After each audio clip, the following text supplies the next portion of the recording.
Perfect. So I want to start, this whole webinar is going to be talking about marketing innovation. And I think one of the things you said really interesting there, Jeff, is that you won't meet a CMO that hasn't had a winding path to get where they are today. But if we look a decade ago, 20 years ago, that wasn't the case. Marketing used to be a pretty linear path up to the C-suite. What's changed over the last 5 years that has made that polymath so important for the CMO suite? Yeah, I'd say there's probably two main drivers of that. The first is the increasing measurability of the marketing channels.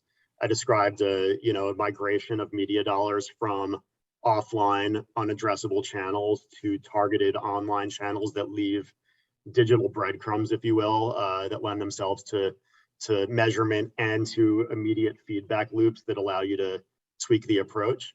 Second one is really technology to administer those online marketing treatments.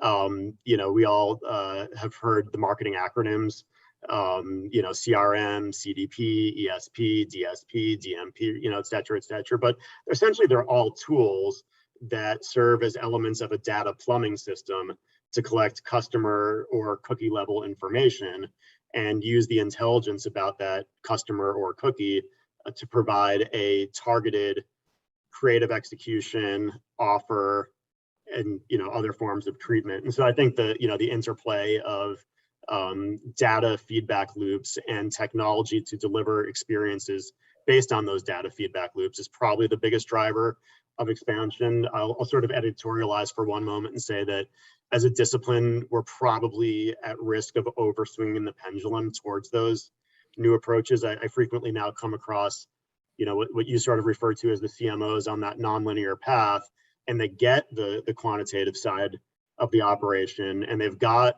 high performing digital marketing operations. But if you ask them, what's the brand position? Who are your key segments? They might not be able to answer. And so I think that there was good in what was old too. It's just that the world has broadened for marketers.